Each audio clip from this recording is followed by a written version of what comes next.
The morning air was cold when Frank Ironside Callahan rolled his 1978 Harley through the rusted gates of St. Mary's Home for Children. He hadn't been back in 43 years, not since the day he aged out at 17 with nothing but a duffel bag and a promise he never kept. The orphanage looked smaller now, its brick walls weathered by time. The playground empty, except for a single swing moving in the wind. Frank killed the engine and sat there, hands still gripping the handlebars, staring at the building that had shaped him into the man he became. He'd spent decades running from this place. Through the Marines, through prison, through 20 years patched into the Iron Brotherhood MC. But the letter in his jacket pocket had brought him back. It was handwritten, shaky cursive on yellow paper. "Frank, there's a boy here who needs to hear your story. Please come. Sister Margaret." The chrome on Frank's Harley caught the pale November sunlight as he stood in the parking lot of St. Mary's Home for Children, his weathered hands still trembling slightly from the 2-hour ride through Pennsylvania back roads. He was 71 years old, with a grey beard that touched his chest and arms still thick from decades of hard labour and harder roads. The leather vest he wore carried the patch of the Iron Brotherhood Motorcycle Club on the back, Survivor Chapter, stitched beneath the skull and crossed pistons. He'd earned that patch the hard way, through blood and broken promises and 20 years of trying to outrun the ghost of the boy he used to be. If you're watching this, you're about to witness a moment that will change everything. Hit that subscribe button. You won't want to miss what happens next. The orphanage hadn't changed much. Same red brick walls, same narrow windows with bars painted white to look friendly but failing. Same oak tree in the front yard where he'd broken his arm at age 12, trying to prove he was braver than Tommy Richardson.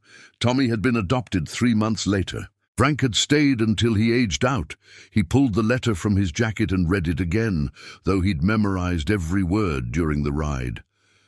Sister Margaret's handwriting was shakier than he remembered, the letters slanting right like they were tired. She was 84 now, if his math was right. Ancient by any measure, but she'd been ancient even when he was 10, and she'd caught him stealing bread from the kitchen at midnight. Frank folded the letter carefully and tucked it back into his inside pocket, next to his heart, where he kept things that mattered. He'd gotten the letter 4 days ago, forwarded through 3 different addresses before it found him at the clubhouse in Pittsburgh. His brothers had watched him read it, seen his face change, but none of them had asked questions. That was the Brotherhood code. You didn't push until a man was ready to talk. "You gonna stand here all day, or you gonna go in?" Frank muttered to himself. His voice was rough from decades of cigarettes and shouting over motorcycle engines. He'd quit smoking 6 years ago after a heart attack, but his vocal cords hadn't gotten the memo.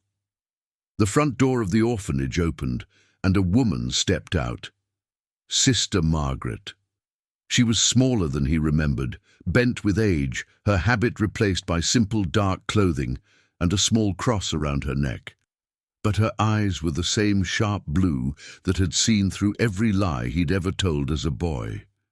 "Frank Callahan," as she called across the parking lot. "I wasn't sure you'd come." He walked toward her slowly, his boots crunching on gravel. "Got your letter? It took some doing to find you." She smiled, the expression carving deeper lines into her face. "You've moved around quite a bit." "Spent some time away," Frank said carefully. Away was one word for it. Prison was more accurate, but he figured she probably knew that already. Sister Margaret always knew everything. She nodded toward the building. "The children are waiting. I told them a special guest was coming." Frank hesitated. "What exactly did you tell them?" "The truth. That you grew up here, that you left and made a life for yourself, that you have a story worth hearing." She paused. "And that there's a boy here who needs to hear it more than anyone." Frank's jaw tightened. "The one you mentioned in the letter." "Daniel? He's 9 years old, been here 6 months, doesn't speak to anyone." Sister Margaret's voice dropped lower. He reminds me of you, Frank. Same anger, same pain, same look in his eyes, like he's already given up on the world. Frank knew that look. He'd worn it for 17 years in this building, and for another 20 after he left. What happened to him? His father. The details are in the case file, but the short version is violence and neglect. He has a younger sister, Emma. She's 7. They were separated in the system. She's in Erie, 2 hours north. Sister Margaret's eyes were steady on his face. He tried to protect her. That's why his father hurt him so badly. Daniel thinks he failed. Frank felt something cold and familiar settle in his chest. Not quite rage, not quite sorrow. Something in between, something that had lived inside him so long, it felt like part of his bones. And you think me talking to him is gonna help? I think him seeing what you became might give him hope. That survival isn't the same as giving up. That anger can be transformed into purpose. She opened the door. Come inside, Frank. It's time to face the ghosts.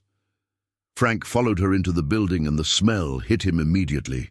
Institutional soap and boiled vegetables and floor wax. The scent of childhood, the scent of loneliness. He'd spent 43 years trying to forget that smell, and it came back in an instant, dragging every memory with it. The hallway was narrower than Frank remembered, or maybe he was just bigger now. The walls were painted pale yellow, someone's idea of cheerful, but the paint was chipping near the baseboards, revealing older layers of green and white beneath. The fluorescent lights hummed overhead, the same tired sound that used to keep him awake at night. Sister Margaret led him past the administrative offices, past the dining hall where long tables were set for the evening meal, past the stairs that led up to the dormitories, where 60 children slept in rows of narrow beds. They stopped outside a door marked Common Room. Through the small window, Frank could see children sitting in a semicircle on the floor, 20 of them ranging from maybe 5 years old to 16, all of them wearing the same expression he'd seen in the mirror every day of his youth. Wary, defensive, waiting for the next disappointment. They know I'm coming? Frank asked. They know someone is coming. Someone who grew up here and wants to talk to them. Sister Margaret's hand was on the doorknob. I didn't tell them about the motorcycle club. I thought you might want to control how much you share. Frank glanced down at his vest. The patches told the whole story if you knew how to read them. Iron Brotherhood, Survivor Chapter. A small patch that said OG, Original Generation, meaning he'd been there when the chapter was founded. Another patch with the number 20, marking his years as a fully patched member. And on his left chest, a single purple heart medal pinned directly to the leather. They're gonna figure it out pretty quick, he said. Sister Margaret smiled. Good. Let them see who you really are. She opened the door. The children looked up as Frank entered, their conversation dying immediately. 20 pairs of eyes locked onto him, assessing, judging, deciding whether he was a threat or just another adult who would disappoint them. Frank understood that look. He'd perfected it by age 8. Sister Margaret moved to the front of the room. Everyone, this is Mr. Callahan. He lived here at St. Mary's a long time ago, and he's come back to talk with you. One of the older boys, maybe 15 with a scar above his left eyebrow, raised his hand. Why? It was a fair question.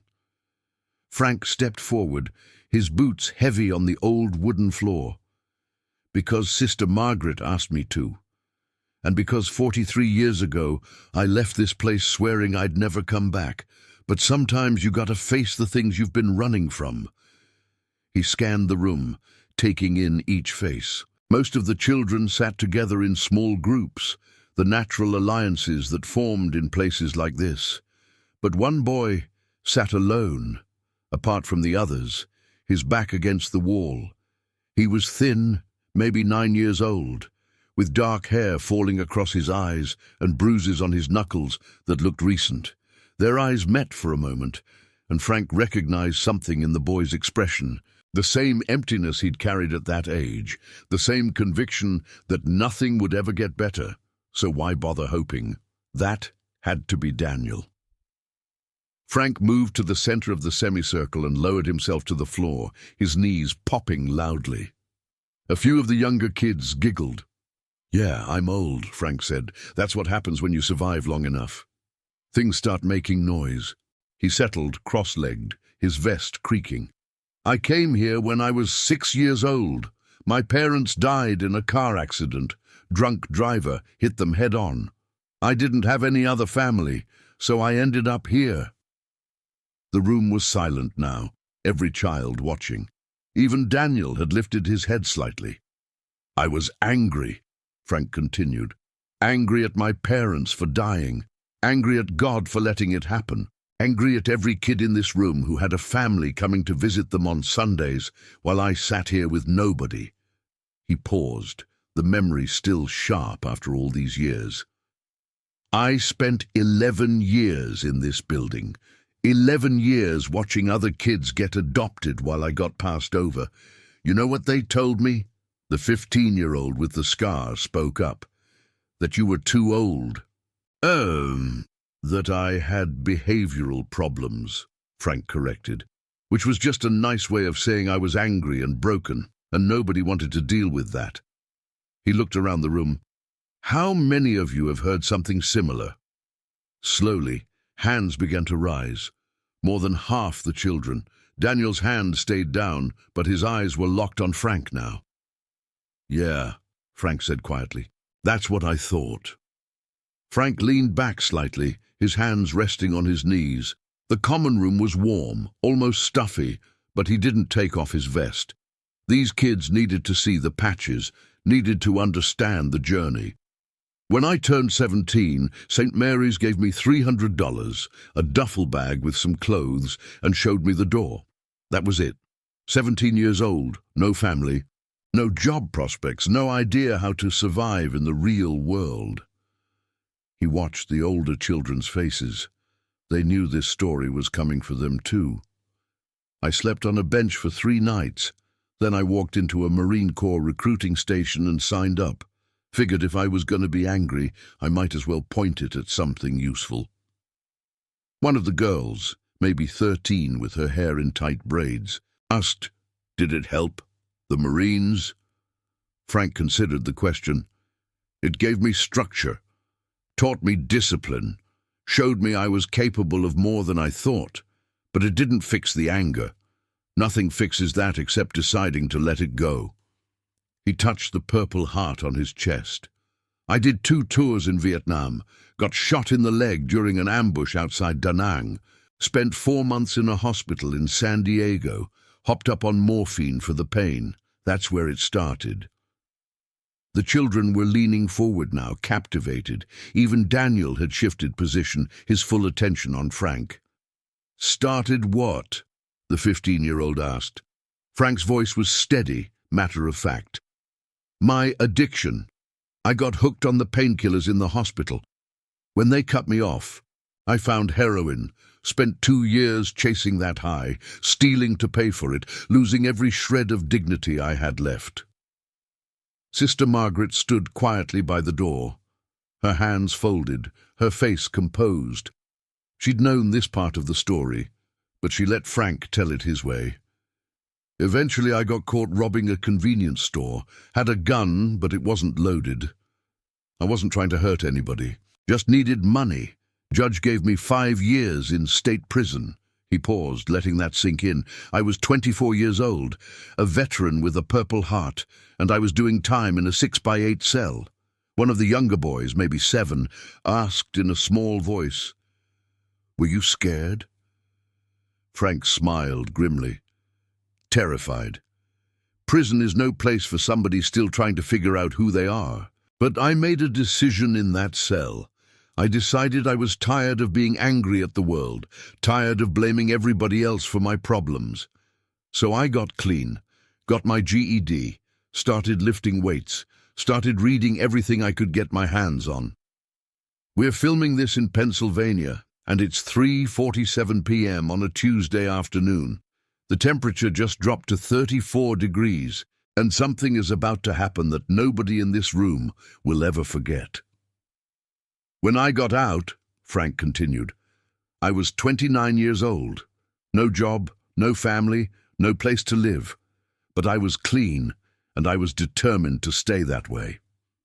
He gestured to his vest. That's when I met the Iron Brotherhood. They were doing charity work at a veterans' shelter where I was staying. Bunch of rough-looking guys on motorcycles, but they treated me like a human being. Asked me if I needed help finding work. Didn't judge me for my past. The girl with braids spoke up again. Is that a gang? Frank shook his head. Motorcycle club. There's a difference. We ride together, we look out for each other, we do charity work for veterans and kids. We follow a code, loyalty, honor, respect. No drugs, no violence unless it's self-defense, no criminal activity. He met her eyes. I've been a member for 20 years. They're the closest thing to family I've ever had. Daniel finally spoke, his voice barely above a whisper. But you said you were angry for so long. How did you stop? Frank turned his full attention to the boy. I didn't stop being angry, son. I just learned to use it differently. The common room seemed to hold its breath as Frank looked at Daniel. The boy was still pressed against the wall, but something had shifted in his posture. His shoulders were less hunched, his hands unclenched. The bruises on his knuckles stood out against his pale skin, fresh wounds, maybe a week old. Frank knew what those bruises meant. He'd worn similar marks for years. Come here, son, Frank said gently, patting the floor beside him. Sit with me for a minute. Daniel hesitated, his eyes darting to Sister Margaret, then back to Frank. Slowly, he pushed himself off the wall and crossed the room. The other children watched silently as he sat down next to the old biker, leaving about 2 feet of space between them. What's your name? Frank asked, though he already knew. Daniel. How long you been here, Daniel? 6 months. The boy's voice was flat, emotionless. Frank recognized that tone too, the careful neutrality of someone who'd learned that showing feelings meant getting hurt. You like it here? Daniel shrugged. It's okay. That's a lie, but I respect it, Frank said. I lied about that too when I was your age. Told myself St. Mary's was okay. Told myself I didn't mind being here. Told myself I didn't need anybody. A flicker of recognition crossed Daniel's face. Why'd you really come back? The boy asked. I mean, if you hated it here so much, why come back at all? It was the question Frank had been asking himself for 4 days, since he'd gotten Sister Margaret's letter. Because Sister Margaret said there was a kid here who needed to hear that survival is possible, that you can come from nothing and still become something. He paused. And because I realized I'd been carrying this place with me for 43 years, thought maybe if I came back and faced it, I could finally put it down. Daniel was quiet for a long moment then. Did it work? Don't know yet, Frank admitted. Ask me again in a week. One of the other children, a girl of about 10 with glasses and a missing front tooth, raised her hand. Mr. Callahan, do you have kids? Frank shook his head. Never married, never had children of my own. Do you wish you did? The question caught him off guard. Frank thought about it, really thought about it before answering. Yeah, I think I do, but I spent so many years broken that I didn't think I deserved that kind of happiness. By the time I got my life together, I was too old and too set in my ways. Sister Margaret spoke from her position by the door. Frank, why don't you tell them about the work your club does? Frank nodded. The Iron Brotherhood runs a program for foster kids aging out of the system. We help them find jobs, get apartments, learn basic life skills. We throw a big barbecue every summer where we invite kids from orphanages and group homes. We do toy drives at Christmas. We raise money for youth programs. He looked at Daniel. We do it because we know what it's like to have nobody, And we figure if we can help even one kid avoid the mistakes we made, it's worth it." Daniel's voice was still quiet, but there was an edge to it now. "But you said you went to prison. You said you were addicted to drugs.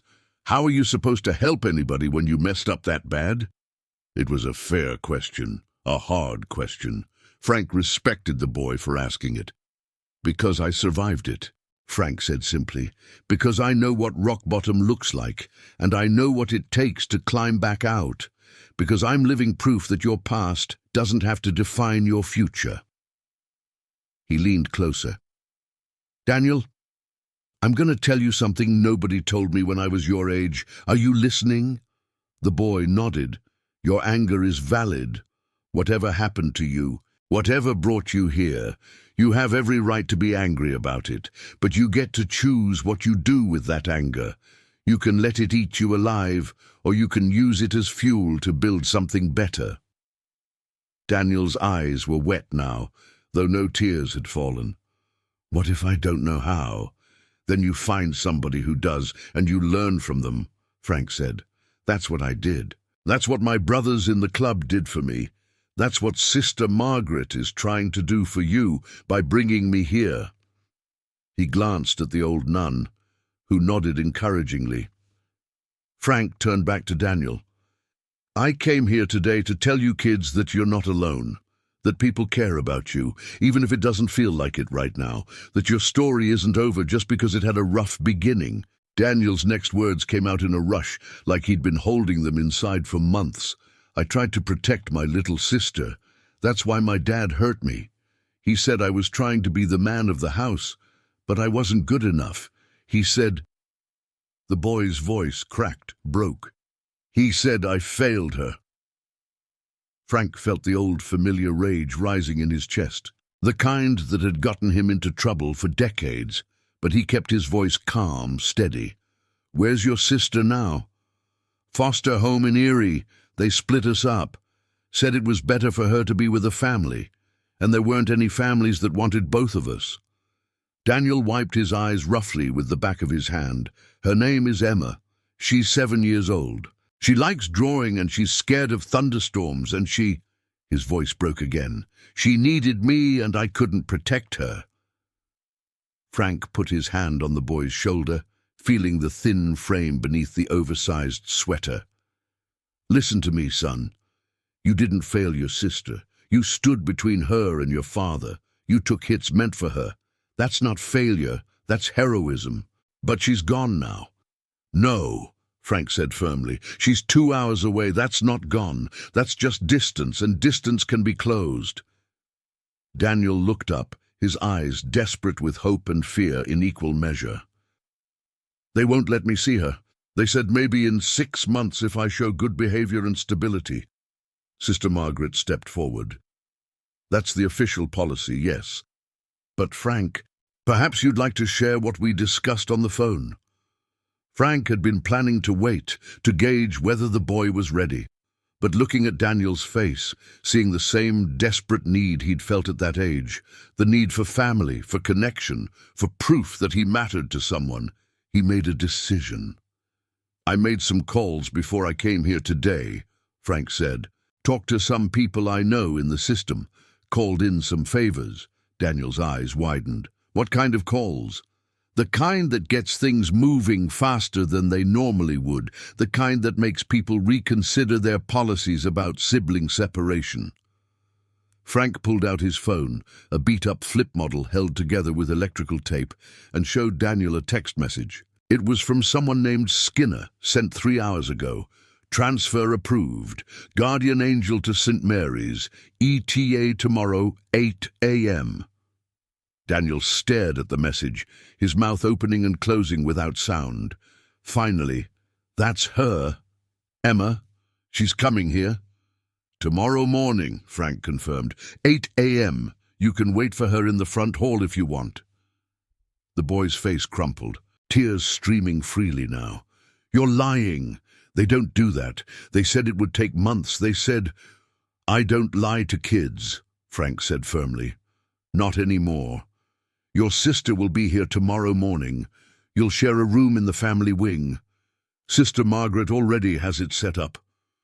Daniel threw his arms around Frank's neck, sobbing into his leather vest. The old biker stiffened for a moment. He wasn't used to being touched like this, with trust instead of violence, then slowly wrapped his arms around the child. Around the room, several of the other children were crying too. The girl with braids, the 15-year-old boy, even some of the younger ones. Sister Margaret wiped her eyes with a handkerchief. Frank held Daniel until the sobs quieted, then pulled back gently. "You okay?" Daniel nodded, still crying but smiling through it. "How did you do that? How did you get them to move her?" "I told you. I called in favors. I've been doing charity work for 20 years. I know social workers, judges, case managers, and I told them there was a boy here who needed his sister and that I'd vouch for both of them personally." Frank's voice was rough.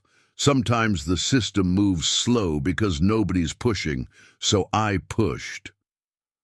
The 15-year-old boy spoke up, his voice tentative. "Would you do that for any of us?" Frank looked around the room at all the faces watching him.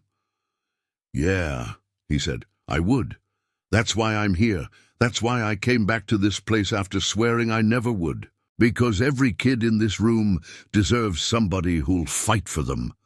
He stood slowly, his knees protesting. "But I can't be here every day. I can't solve all your problems. What I can do is show you that survival is possible, that you can take all the pain and anger and fear and you can transform it into something that helps other people." He pulled a card from his wallet and handed it to Sister Margaret. "That's the number for the Iron Brotherhood Clubhouse in Pittsburgh. Any kid in this room needs help. A job reference, a place to crash when they age out, somebody to talk to. They call that number and ask for Ironside. That's me. We'll figure it out." Sister Margaret took the card, her eyes shining. "Thank you, Frank. This is more than I could have asked for." "You asked me to tell my story," Frank said, "but that kid just reminded me why it's worth telling." Frank addressed the room one more time. "I want to tell you something about promises, about the difference between the ones that matter and the ones that don't." The children were still wiping their eyes, but they were listening intently. Even the younger ones had stopped fidgeting.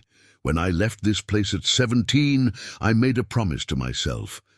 I promised I would never look back, never think about St. Mary's again, never acknowledge that I came from here." He paused, looking around at the worn furniture, the chipped paint, the institutional warmth that tried so hard to feel like home. "I kept that promise for 43 years, and it was the stupidest promise I ever made."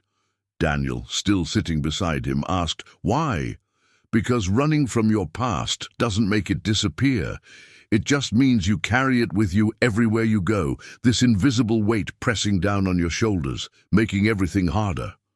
Frank touched his vest, the leather smooth from years of wear. "I thought if I never came back, never thought about this place, I could pretend I was somebody else, somebody who didn't come from nothing, somebody who wasn't broken." Sister Margaret spoke softly. "But you weren't broken, Frank. You were wounded. There's a difference." "Took me 20 years in prison and another 20 in the Brotherhood to figure that out," Frank agreed. "But yeah, I was wounded, and wounds can heal if you let them." He looked at Daniel. "That's the first lesson I want you to learn. Your past is part of you, but it's not all of you. You can acknowledge where you came from without letting it define where you're going." The boy nodded slowly, processing. Frank continued. "The second lesson is about the promises that do matter. When I got out of prison, I made a new promise. I promised myself I would never turn my back on somebody who needed help, never walk past somebody suffering if I had the power to do something about it." He gestured around the room. "That's why I'm here. That's why I called in favors to bring Emma back. That's why I'm giving you that phone number, because I made a promise and I intend to keep it. If this story is touching your heart, do me a favor and hit that like button. It tells me you believe in second chances and the power of showing up when it matters most." The 15-year-old boy raised his hand again. "What if we can't make promises like that? What if we don't have the power to help anybody?" "You have more power than you think," Frank said. "You can be kind to the kid sitting next to you who's having a bad day. You can stand up for somebody being bullied. You can choose not to pass on the cruelty that was done to you." He let that sink in. Every single person in this room has been hurt. Every single one of you knows what it feels like to be powerless, to be abandoned, to be told you don't matter. You can either take that pain and use it as an excuse to hurt other people, or you can use it as a reason to make sure nobody else feels that way. The girl with glasses spoke up. "Is that what your motorcycle club does? Use their pain to help people?" "Exactly," Frank said. "Most of my brothers come from backgrounds like mine. Foster care, prison, addiction, trauma. We all know what rock bottom looks like, so we decided to build something different, a brotherhood where your past doesn't disqualify you from having a future." Daniel had been quiet for several minutes, but now he asked, "Will you come back after Emma gets here?" Frank hesitated. He'd spent 43 years avoiding this place, swearing he'd never return. But looking at this boy, this mirror of who he used to be, he knew the answer before the question was fully asked. "Yeah," he said. "I'll come back. I'll bring my brothers too. We'll throw you kids a barbecue, teach you some things about motorcycles if Sister Margaret allows it, maybe help some of the older ones learn mechanical skills." Sister Margaret smiled. "I think that could be arranged." Frank crouched down to Daniel's level again. "But you gotta promise me something first." "What?" "You gotta promise me you'll keep standing, no matter how hard it gets, no matter who tries to knock you down. You keep standing." Daniel straightened his thin shoulders. "I promise." "Good man." Frank stood and looked around the room one more time. "Any of you kids need anything, and I mean anything, you tell Sister Margaret to call the Iron Brotherhood. We might be a bunch of ugly old bikers, but we take care of our own. And as of today, you're all part of our family." Frank left St. Mary's at 4:23 p.m., the sun already low in the winter sky. 3 of his brothers were waiting in the parking lot. They'd followed him at a distance, giving him space but staying close in case he needed backup. That was the Brotherhood way. "How'd it go?" asked Reaper, a man with a scarred face and arms like tree trunks. "Good," Frank said. "Hard, but good." They didn't ask for details. They knew he'd share when he was ready. Frank spent the evening at the clubhouse, but he couldn't settle. He kept thinking about Daniel's face, about the way the boy had broken down when he learned his sister was coming, about the promises Frank had made, to come back, to help, to be the person he wished had existed when he was that age. Around midnight, his phone rang. It was Sister Margaret. "Frank, I wanted to thank you again. What you did today—" "I didn't do anything special," Frank interrupted. "Just made some phone calls. You gave those children hope. That's more special than you realize." There was a pause. "Daniel hasn't slept. He's been sitting in the front hall since dinner, waiting. I tried to tell him Emma won't arrive until morning, but he won't move." Frank sighed. "Put him on the phone."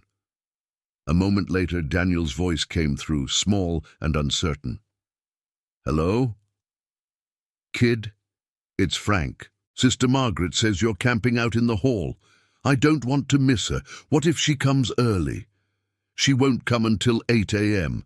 That's 7 hours from now. You need to sleep." "I can't," Daniel admitted.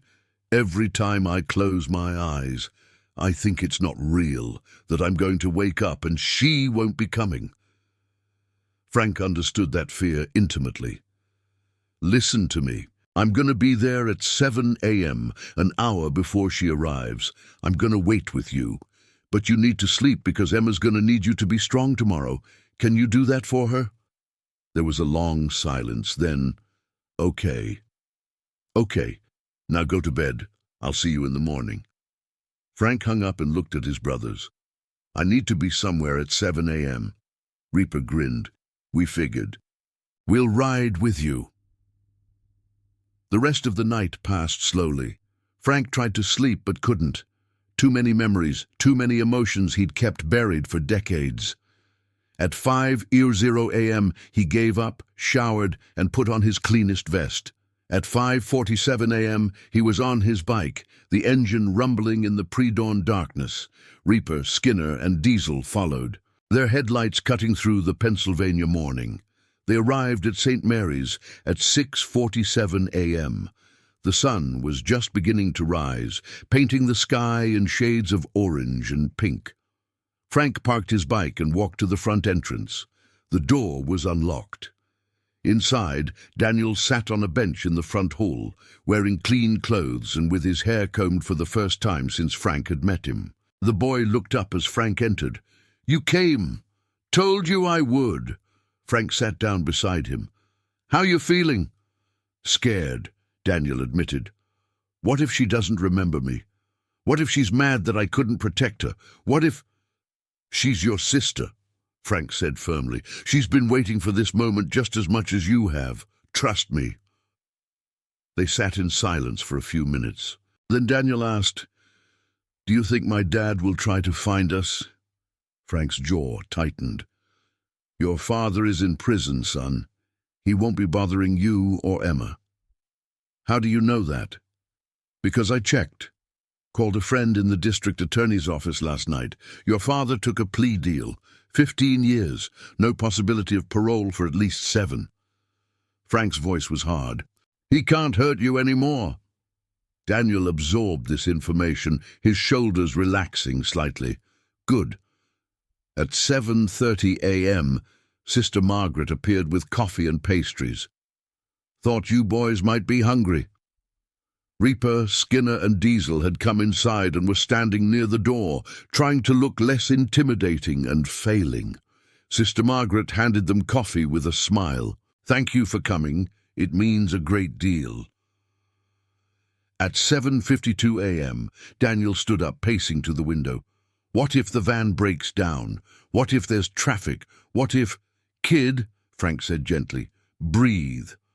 At 7:58 a.m., a white van pulled up outside.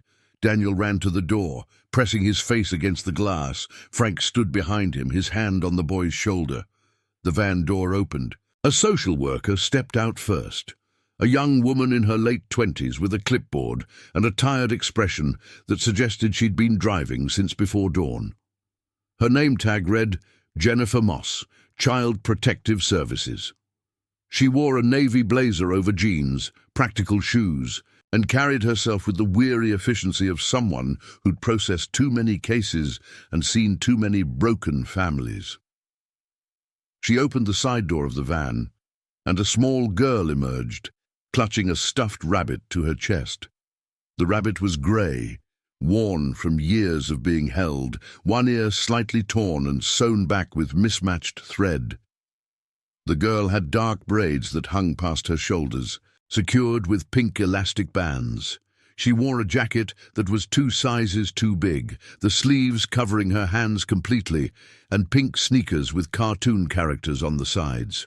Her face was pale, her eyes rimmed with the kind of exhaustion that came from crying until there were no tears left. Emma. Daniel's hand went to the door handle, his entire body tensing like a spring wound too tight. Frank held him back gently, his weathered hand on the boy's shoulder.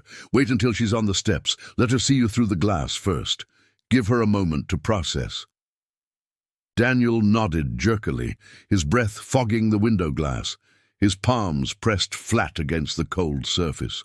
Behind them, the other children from St. Mary's had gathered in the hallway, drawn by the commotion. 20 faces crowded around doorways and peeked down the stairs, all of them silent, all of them witnessing this moment. Sister Margaret stood to the side, her hands clasped in front of her, her lips moving in what might have been prayer.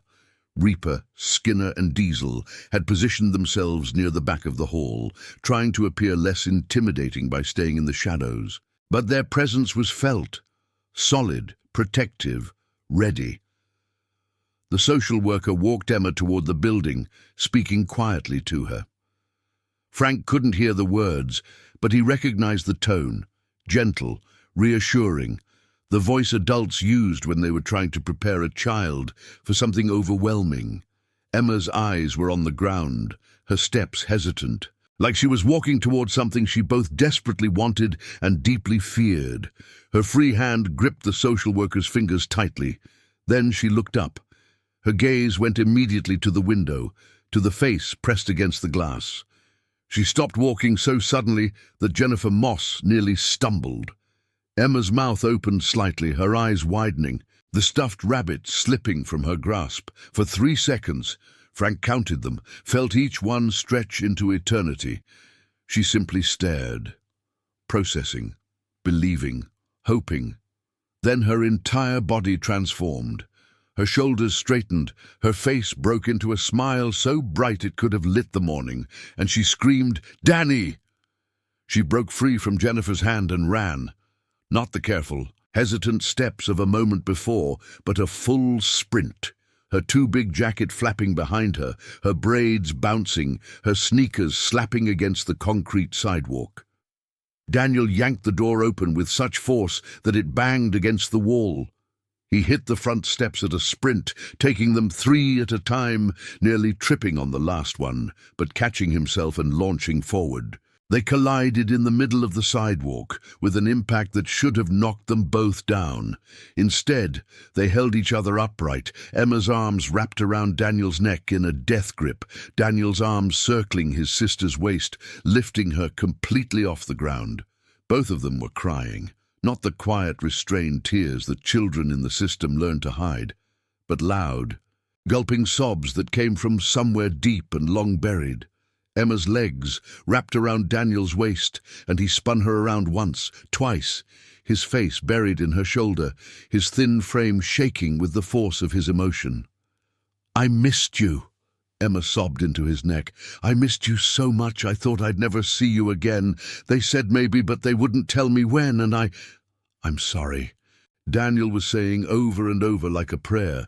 "I'm sorry I couldn't protect you better. I'm sorry they took you. I'm sorry." "You did protect me." Emma pulled back enough to look at his face, her small hands cupping his cheeks. "You always protected me. You're the best brother in the whole world." Daniel set her down gently but didn't let go, his hands gripping her shoulders like he was afraid she might disappear if he released her. "Are you okay? Did they hurt you? Where did they send you?" Emma shook her head quickly. "I'm okay. The foster family was nice. They had a dog named Buster, and he was really big but friendly, and they let me draw pictures and—" She stopped, her voice dropping to a whisper. "But I wanted you. I asked every day when I could see you." "I asked too," Daniel said, "every single day. Frank made it happen. He made them bring you here." Emma's gaze shifted to Frank, who was standing on the porch with his arms crossed, his weathered face carefully neutral, but his eyes suspiciously bright. She ran to him, leaving Daniel standing in the middle of the sidewalk looking stunned. Emma crashed into Frank's legs, wrapping her small arms around his knees, her face pressed against the worn leather of his chaps. "Thank you," she said, her voice muffled. "Thank you for bringing me back to Danny." Frank's throat worked, his jaw clenched tight. He wasn't used to this, to being thanked, to being treated like a hero instead of an ex-con, to having a 7-year-old girl look at him like he'd hung the moon. Slowly, carefully, he put one hand on top of her head, his palm nearly covering her entire skull. "You're welcome, little one. Your brother never stopped fighting for you." Emma pulled back and looked up at him, with eyes that were too old for her face. "Are you really a biker?" "Yeah." "Are you dangerous?" Frank considered the question seriously. "I used to be. Now I'm just old and tired." "My brother says you're a hero." Frank shook his head. "Your brother's the hero. I just made some phone calls." Emma studied him for another moment, then nodded like she'd made a decision. "I like you." A smile tugged at the corner of Frank's mouth. Genuine, unbidden, the kind he hadn't felt in years. "I like you too, kid." Jennifer Moss had retrieved the fallen rabbit from the sidewalk and was approaching the group, her expression softer than before. She'd seen a lot of reunifications in her career, but few had carried this level of raw emotion. "Mr. Callahan," she said, extending her hand. "Jennifer Moss. We spoke on the phone yesterday." Frank shook her hand, his grip firm but not aggressive. "Thanks for making this happen so fast. I didn't have much choice," Jennifer admitted with a tired smile. "You had Judge Richardson, Judge Walters, and Judge Chen all calling my supervisor within a 2-hour window. Then Senator Morrison's office called. I've been doing this job for 8 years, and I've never seen paperwork move that quickly." She glanced at Daniel and Emma, who were holding hands again, both talking at once. "Usually, sibling reunification takes months of evaluation and processing." "Usually the system is too slow," Frank said flatly. "These kids have been through enough. They shouldn't have to wait 6 months for bureaucracy to decide they deserve to be together." Jennifer didn't argue. "You're not wrong. I wish more cases moved this efficiently." She pulled a folder from her bag and handed it to Sister Margaret, who had joined them on the porch.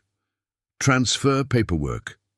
Emma is now officially a resident of St. Mary's. She'll share a room with Daniel in the family wing. I'll need to do a follow-up visit in 30 days, but barring any issues, this placement should be permanent until they either age out or find adoptive placement together." Sister Margaret accepted the folder with reverent care, like she was holding something precious. "Thank you, Ms. Moss. We'll take good care of them both." "I know you will." Jennifer looked at Frank one more time. "Whatever favors you called in, whatever strings you pulled, it was worth it. These two needed each other." Frank nodded once, accepting the statement without false modesty or deflection. Jennifer returned to her van, pausing to wave at Emma before driving away. The white van disappeared down the road, and for a moment everyone stood in silence. Then Emma turned to Daniel and said, in the practical voice of a 7-year-old who just remembered something important, "I'm hungry. Did you eat breakfast?" Daniel laughed, a real laugh, bright and unguarded. "No, I was too nervous." "Me too. Can we eat now?" Sister Margaret smiled. "Come inside. I'll make you both some pancakes." The group moved toward the entrance, but Frank hung back, watching as Daniel and Emma climbed the steps together, their hands still intertwined. Reaper came up beside him, lighting a cigarette. "You did good, brother." "Just made some phone calls," Frank repeated, but there was no conviction in his voice this time. "You gave those kids their family back. That's more than phone calls." Reaper took a drag, exhaling smoke into the cold morning air. "You gonna tell me what this is really about? Why you came back here after 40 years? Frank was quiet for a long moment, watching Daniel hold the door open for his sister, watching Emma skip through with her rabbit tucked under her arm. "I spent most of my life thinking I didn't deserve to be happy. That because I came from nothing, I'd always be nothing. That the anger and pain I carried made me fundamentally broken." He paused. But watching that kid fight for his sister, seeing him refuse to give up even when the system told him to wait, to be patient, to accept that things move slowly, it reminded me that fighting for the people you love isn't weakness. It's the only thing that matters. Reaper nodded slowly. "And now? Now I'm going to make sure no kid in that building grows up thinking they're not worth fighting for." Frank turned to his brother. "Call the club. Tell them we're adopting St. Mary's as our permanent charity project. Monthly visits, mentorship programs, job training for the teenagers. I want every kid in there to know they have people who'll show up." Reaper grinned. "Hawk's gonna love this. He's been looking for a bigger project." "Then it's settled." Frank stubbed out Reaper's cigarette with his boot. "And quit smoking near the orphanage. Bad example for the kids." "Yes, Mother," Reaper said sarcastically, but he pocketed the pack. Inside, the common room had transformed into a celebration.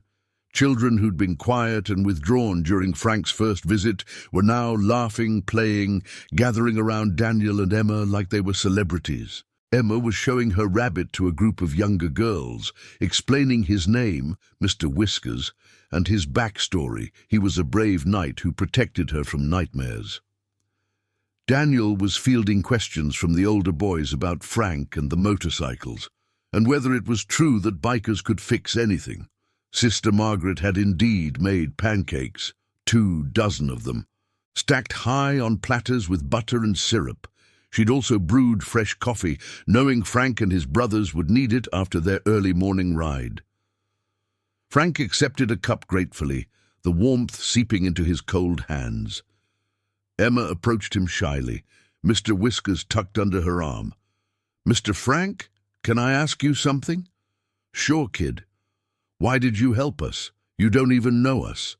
It was the same question Daniel had asked in different words, the same question Frank had been asking himself for days.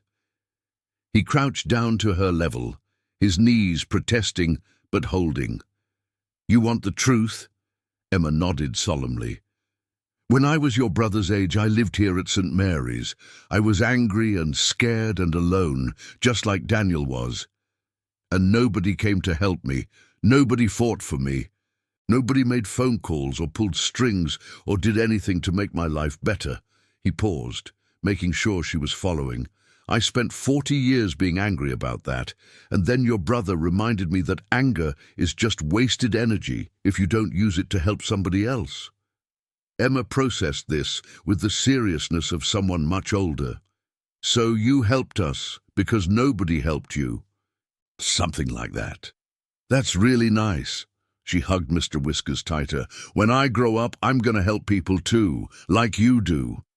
Frank felt something crack open in his chest, not painful, but profound. "I think you're going to do great things, Emma."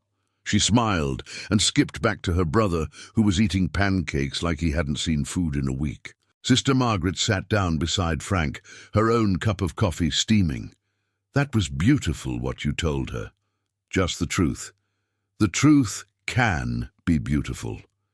They sat in comfortable silence, watching the children eat and laugh and slowly relax into the knowledge that Daniel and Emma were together again. After a few minutes, Sister Margaret spoke quietly. "I knew you'd come back, you know." "Eventually." Frank raised an eyebrow. "Yeah, how's that?" "Because underneath all that anger and armor, you were always the boy who shared his dinner with the younger kids, who taught the new arrivals how to avoid getting in trouble, who stood up to bullies even when it meant getting hurt yourself." She smiled.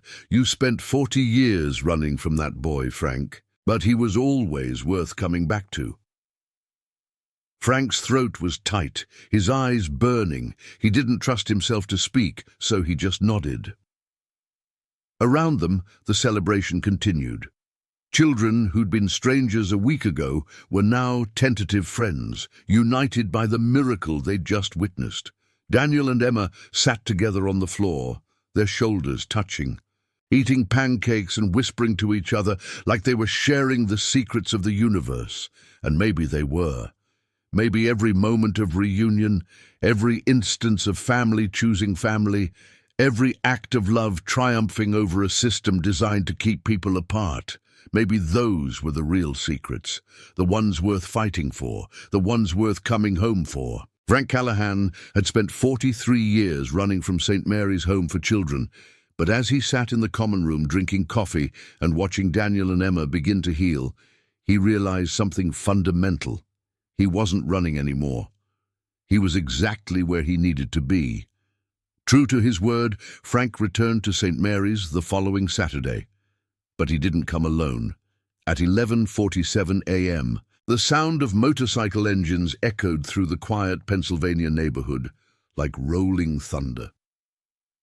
23 members of the Iron Brotherhood Motorcycle Club rolled up to the orphanage in a formation that took up the entire parking lot. Their bikes ranged from vintage Harleys to modern Indians, each one meticulously maintained and gleaming in the November sun. The riders dismounted in near-perfect synchronization. a choreography born from decades of riding together, of being family in the truest sense. They ranged in age from 35 to 73, their vests covered in patches that told stories of service, sacrifice and survival. Some were veterans like Frank, others were former addicts, ex-cons, men who'd been given second chances and had chosen to honor those chances by helping others. Reaper, whose real name was Marcus Webb, though few people remembered that, was 58 years old, with arms covered in tattoos and a scar that ran from his left temple to his jaw, courtesy of a bar fight in 1994. He'd done 12 years in federal prison for armed robbery before finding the Brotherhood. Skinner, real name David Chen, was 62, a former Marine sniper who'd done 3 tours in Iraq and come home with PTSD and a morphine addiction. He'd been clean for 15 years, sponsored by Frank through the Brotherhood's recovery program. Diesel, Michael Big Mike Patterson, was 45, 6'6", 300 pounds of pure muscle, with a baby face that made him look 10 years younger. He'd grown up in foster care, aged out at 18, and spent a decade homeless before the Iron Brotherhood found him sleeping behind their clubhouse and offered him a job, a room and a family. These were Frank's brothers, not by blood, but by choice. Behind the motorcycles came 2 pickup trucks loaded with supplies, grills, coolers full of food, folding tables, sports equipment, boxes of toys and clothes that the Brotherhood had collected throughout the week. Word had spread through the club about what Frank had done for Daniel and Emma, and every member had wanted to contribute. This wasn't just a barbecue. This was a statement. These children matter. They are seen. They are loved. Daniel and Emma were waiting on the front steps, both dressed in their best clothes. Daniel wore jeans and a blue sweater that actually fit him properly. Sister Margaret had taken him shopping earlier in the week. Emma wore a purple dress with leggings and her pink sneakers, her hair in freshly braided pigtails. Mr. Whiskers sat on the step between them. The moment Frank's Harley came to a stop, Emma bolted down the steps and ran straight to him. He'd barely gotten off the bike before she crashed into his legs, her arms wrapping around his knees in a hug that nearly knocked him off balance. "You came back," she squealed. "You came back and you brought everyone." Frank ruffled her hair gently, his weathered hand surprisingly tender. "Told you I would. When I make a promise, I keep it." Daniel approached more cautiously, but his smile was genuine. "This is really happening, the barbecue. Kid, we brought enough food to feed a small army. You better be hungry." Frank gestured to his brothers, who were already unloading the trucks. "Come on, I'll introduce you." Over the next hour, the orphanage grounds transformed. The bikers worked with military efficiency, setting up grills in the backyard, arranging tables with checkered tablecloths, stringing lights between trees for when the sun went down. They inflated a massive bounce house that one member's construction company had donated. They set up a dartboard, a cornhole setup, a football field marked with cones. Sister Margaret emerged from the building with the other children, all 20 of them, ranging from 5-year-old twins named Casey and Connor to 16-year-old Marcus, the teenager with the scar that Frank had spoken to the previous week. The children hung back at first, uncertain. These were intimidating men, big, tattooed, scarred, wearing leather and chains. They looked like the kind of people parents warned their children about, but then Diesel crouched down in front of the 5-year-old twins and said in a voice surprisingly gentle for his size, "You boys like trucks? I've got a remote control monster truck in my saddlebag. Want to see it?" The twins nodded shyly, and within minutes they were racing the truck across the parking lot, squealing with delight, while Diesel operated the controller and made engine noises. That broke the ice. The other children ventured closer, drawn by the smell of hamburgers on the grill and the sound of laughter. Reaper taught a group of teenagers how to throw darts properly, demonstrating technique and keeping score on a chalkboard he'd brought specifically for this purpose. "It's all about consistency," he explained, his scarred face serious as he lined up a shot. You find your stance, you find your grip, and you repeat it exactly the same way every time. That's how you build skill, through repetition and discipline. Marcus, the 16-year-old, watched intently. Is that how you learned? Darts? No. Shooting? Yes. Different tool, same principle. Reaper threw, hitting the bullseye. I was a Marine. They taught me that mastery comes from practice and focus. Did you see combat? Marcus asked tentatively. 3 tours, Iraq, Afghanistan, back to Iraq. Reaper collected his darts and handed them to Marcus. Your turn. Show me what you've got. Marcus's first throw went wide, missing the board entirely. His face flushed with embarrassment, but Reaper just nodded. Again, consistency means practicing even when you miss, especially when you miss. On the other side of the yard, Skinner had organized a water balloon fight. Somehow, and no one was quite sure how it had escalated this quickly, it had become bikers versus children, with Sister Margaret serving as referee. The children were winning, mostly because they were faster and smaller and could hide behind trees. Skinner had been hit 7 times already and was soaking wet, but he was laughing harder than he had in months.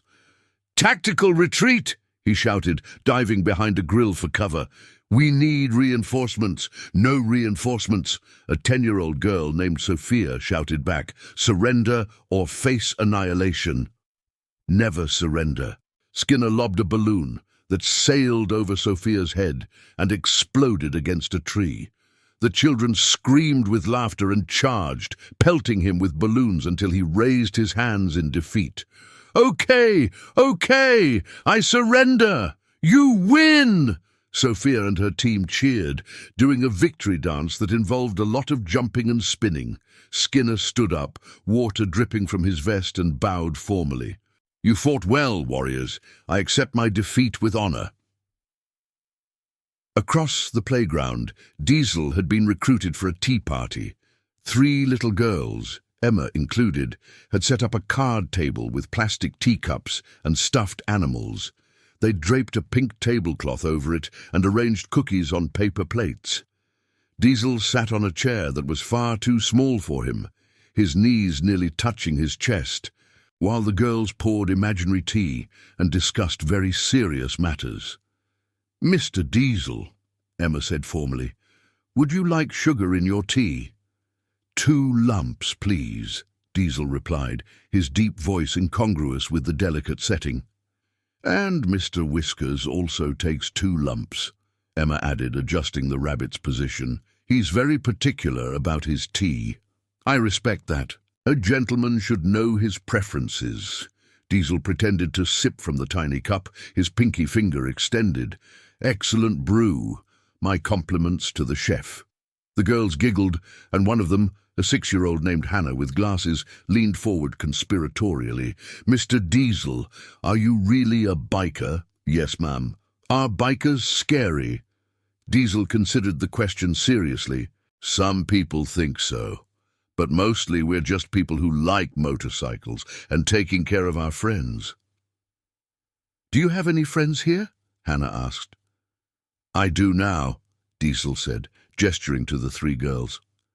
"You're my friends, right?" They nodded enthusiastically, and Hannah reached up to touch one of the plastic flowers that another child had tucked into his beard earlier. "You look pretty with flowers," she declared. "Thank you. I feel pretty." Frank watched all of this from his position at the main grill, where he was flipping burgers alongside a brother named Tommy Torch Rodriguez, a 40-year-old former firefighter who joined the Brotherhood after losing his family in an accident. "This is good," Torch said, spatula in hand. "The kids need this. Hell, we need this." "Yeah," Frank agreed, watching Emma pour imaginary tea for Diesel. "We do." A shadow fell across the grill, and Frank looked up to see Daniel standing there, holding a football. "Frank, some of the guys want to play, but we need teams. Will you play?" Frank glanced at Torch, who waved him away. "Go. I've got the grill covered." The football game that followed was chaotic, unstructured, and absolutely perfect. Teams were divided randomly, bikers and children mixed together, ages 5 to 71, skill levels ranging from never touched a football to played varsity in high school. The rules were made up as they went along.